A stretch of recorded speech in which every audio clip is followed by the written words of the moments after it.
Car ce que Dieu dit, il l'accomplit. Et à travers Jonas, il a accompli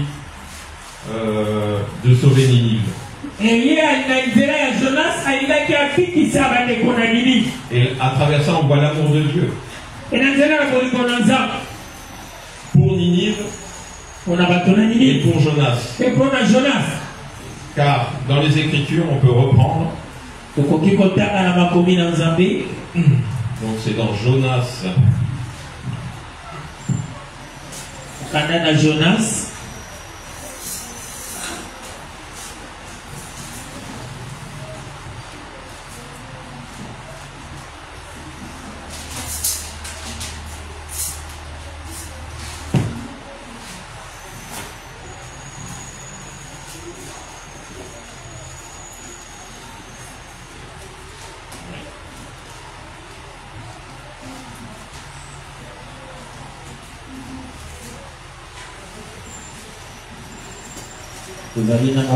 Jonas. Donc dans le chapitre 4, verset 1, on voit ce que Jonas pensait de ce que l'Éternel avait fait pour Ninive.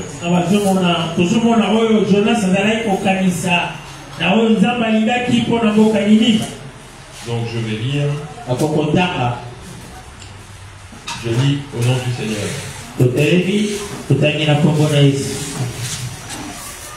Cela n'est plus fort à Jonas. Et il fut irrité. Il implora l'Éternel et il dit: Ah, Éternel, n'est-ce pas ce que je disais quand j'étais encore dans mon pays? C'est ce que je voulais prévenir en fuyant à Tarsis. Car je savais que tu es un Dieu compatissant et miséricordieux, lent à la colère et riche en bonté, et qui te repent du mal. Maintenant, Éternel, prends-moi donc la vie. Car la mort m'est préférable à la vie. Amen. Amen.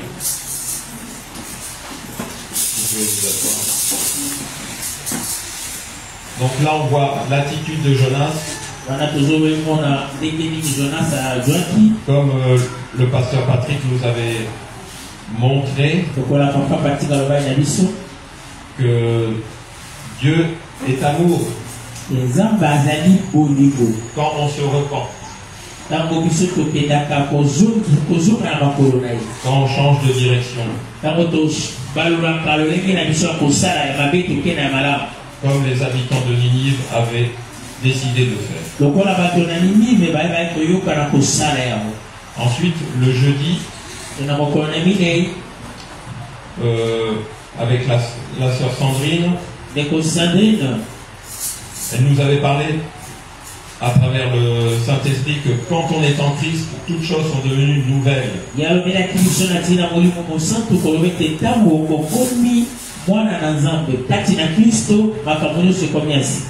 Là, on peut prendre 2 Corinthiens chapitre 5, verset 17. 2 Corinthiens 5, 17.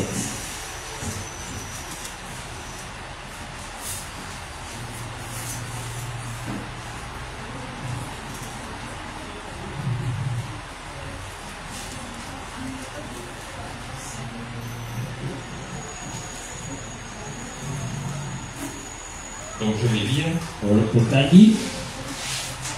Si quelqu'un est en Christ, il est une nouvelle créature. Les choses anciennes sont passées. Voici, toutes choses sont devenues nouvelles. Et cela vient de Dieu, qui nous a réconciliés avec lui par Christ, et qui nous a donné le ministère de la réconciliation. Amen. Amen. Donc, on a vu à travers la sœur Sandrine, par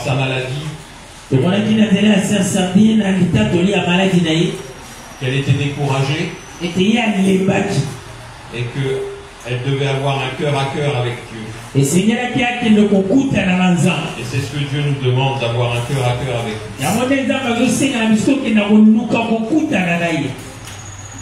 lui. Et son attitude vis-à-vis du Seigneur a changé. Elle n'attendait plus la guérison, mais elle attendait que son Seigneur lui parle. Et c'est ce qu'elle a reçu. Et ensuite la guérison a suivi. Amen. Amen. Et le vendredi, par le pasteur Espoir, nous avions vu dans la présence de Dieu, on se ressource pour de nouvelles missions. Donc on doit rechercher la présence de Dieu. On avait vu à travers le prophète Élie. Donc on peut prendre 1 Roi chapitre 19.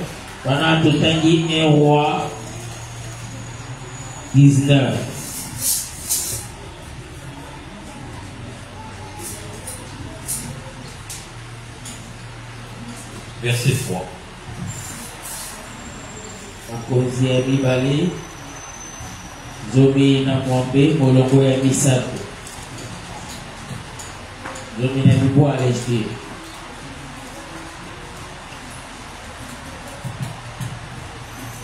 Je lis au nom de Jésus. Amen. Élie, voyant cela, se leva et s'en alla pour sauver sa vie. Il arriva à Beersheba, qui appartient à Juda, et il laissa son serviteur. Pour lui, il alla dans le désert, où après une journée de marche, il s'assit sous un genêt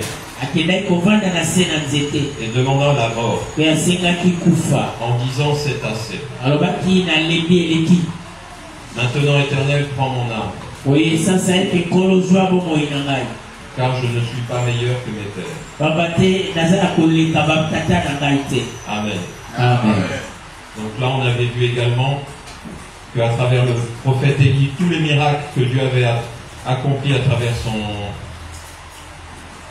son appel,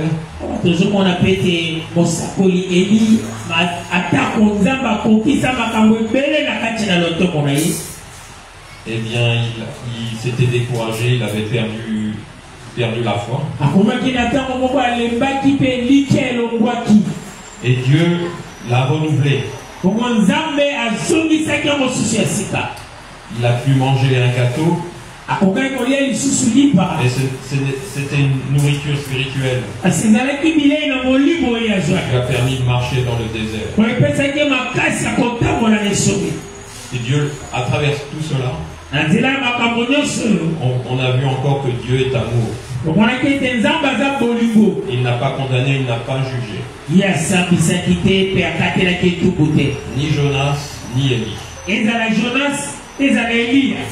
Mais il les a aimés dans leur faiblesse.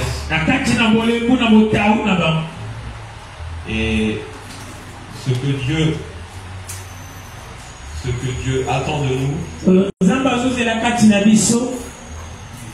c'est que on répond à son appel. Parfois c'est difficile. Et parfois on ne comprend pas non plus. Et le message d'aujourd'hui que je vais vous partager, c'est pourquoi se taire quand Dieu t'invite à parler.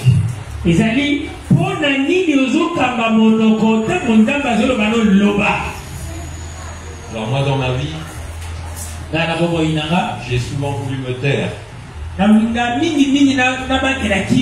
Mais Dieu a toujours été là. Je suis né dans une famille chrétienne. Mais comme je vous l'ai dit, c'est pas parce qu'on est dans une famille chrétienne qu'on devient chrétien.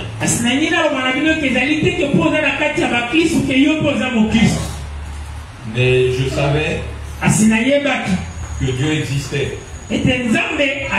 Que tout ce qui avait été créé, c'était par Dieu. Et même quand on est loin de Dieu, Dieu nous aime. Et il veut qu'on revienne à lui. J'avais été à l'école du dimanche, j'avais suivi les prêches.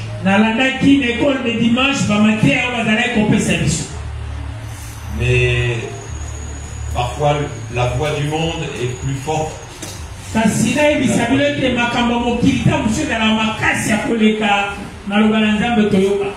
Et Dieu nous laisse comme au désert.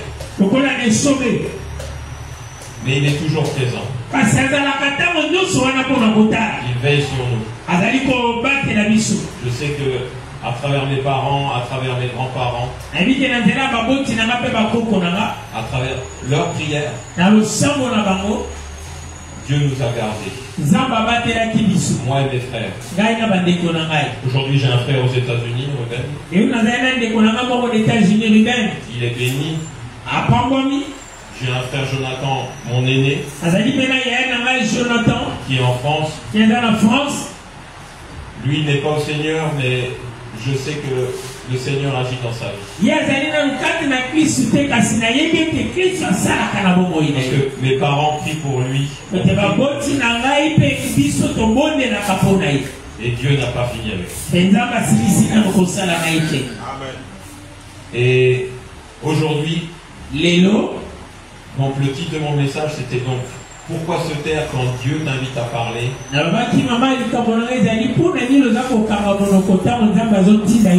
Donc il y a 3 points. Le premier point, c'était la prière. Donc on peut voir dans Galates 5. Galates 5, verset 16 à 17. 16 à 17.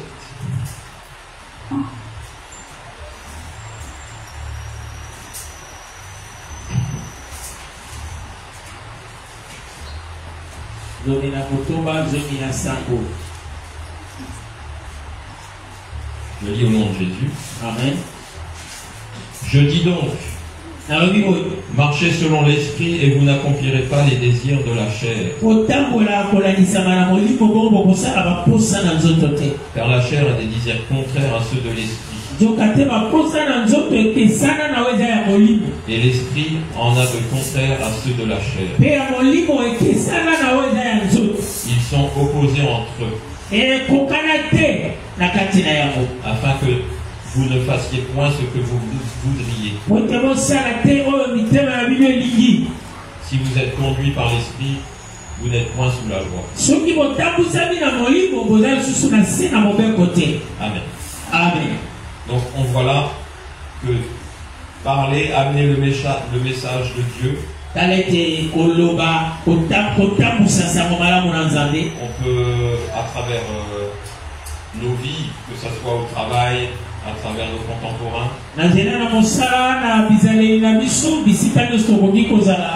parler de Dieu, c'est toujours un combat. C'est toujours, il y a la timidité, la honte. Mais la prière est quelque chose qui peut nous aider. C'est une arme. Afin de vaincre ce combat. Cette timidité, cette honte. Je me souviens quand la première fois que j'étais venu donc ici, c'était en 2017. Et pour moi, c'était un combat. Le RDC Congo, je ne connaissais pas du tout. Mais Dieu savait ce qu'il allait faire avec moi. Et le plus important, c'est pas ce que l'on ressent, mais c'est ce que Dieu a dit sur nous. Et parfois, il ne faut pas regarder, il ne faut pas écouter ses peurs, il ne faut pas écouter ce que nos pensées disent. Et Seigneur, il faut écouter ce que Dieu attend de nous. Et c'est ça que Dieu attend de nous. Donc le premier point, c'était la prière. L'aide de Dieu. Être entouré. Et il y a des frères et sœurs proches. C'est une femme qui bénit le Seigneur, qui est une fervente servante du Seigneur. Et je sais que c'est Dieu qui l'a mis dans ma vie. Et à travers elle, je vois les bienfaits du Seigneur. Depuis qu'on s'est mariés, on n'a eu que des bénédictions. Dieu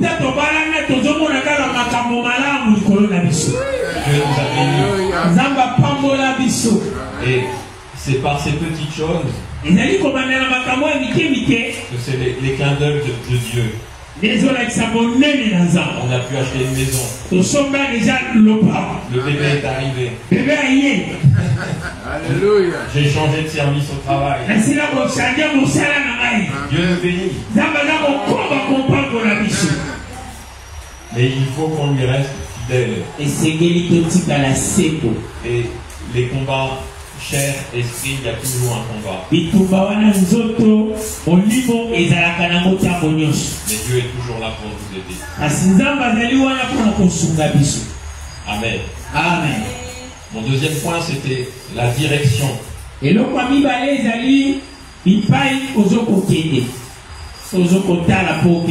Donc on peut lire dans Jérémie 33, verset 3. Jérémie 33, verset 3.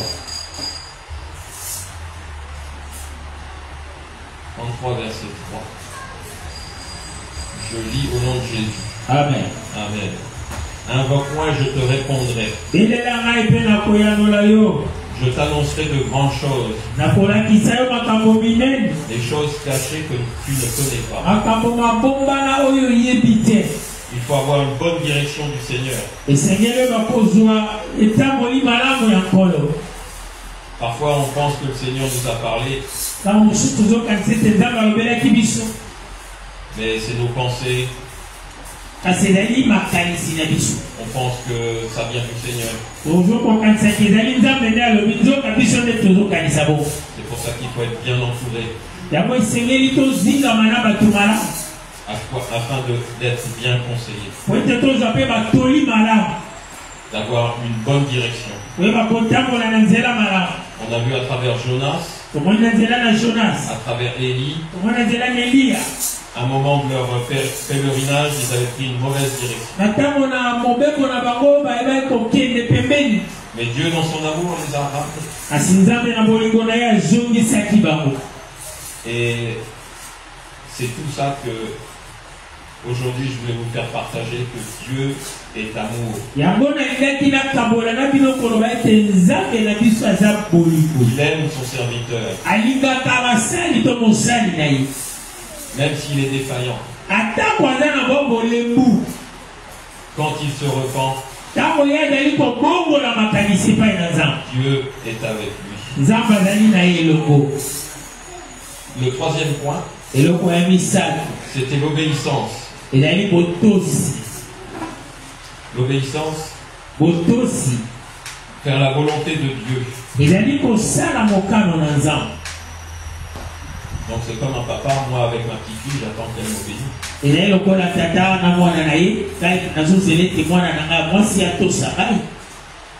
Donc on peut prendre le psaume 119, verset 105. Psaume 119. Zembo Mamoko Zomina Liboa. Psaume 119. Verset 105. Molongo ya Kamamoko Namitano 105. 119, 105. Je lis au nom de Jésus. Amen. Ta parole est une lampe à mes pieds et une lumière sur mon sentier. Donc cela nous montre que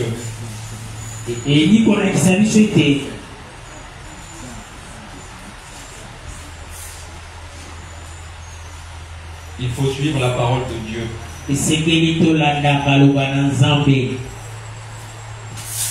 Ne pas marcher par ses propres pensées.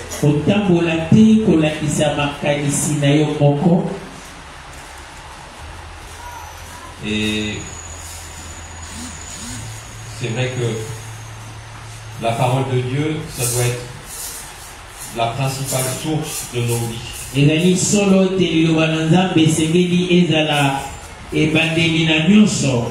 C'est l'obéissance. Obéir à la parole de Dieu. Et Dieu attend cela de nous. Parfois on peut pécher. On peut s'éloigner de Dieu. Mais Dieu, je sais que Dieu est toujours là. Et sa parole est la vérité et la vie. Et elle ne change pas. Et il n'y a qu'un seul Dieu.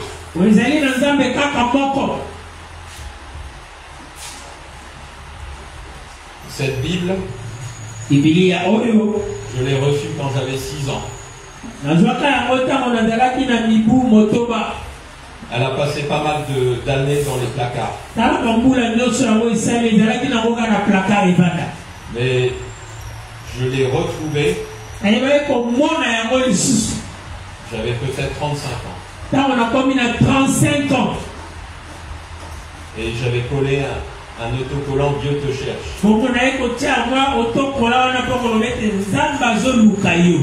Et à l'époque, à l'âge de 6 ou 7 ans, je ne savais pas pour moi ce que cela voulait dire.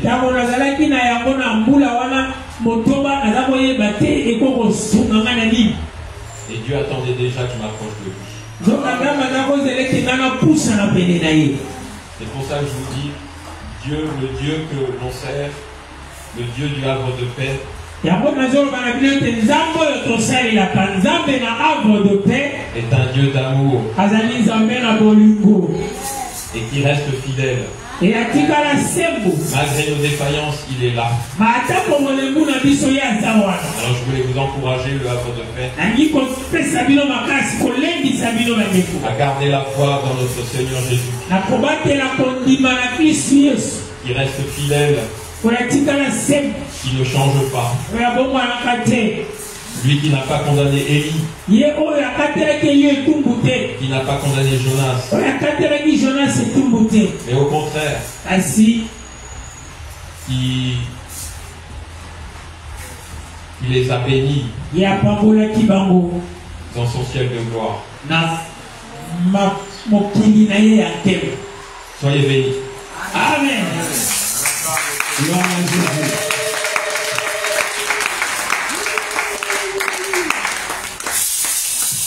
Alléluia. Est-ce que mon demande pas compris comment on par rapport à Maloba Oyayoti? Et que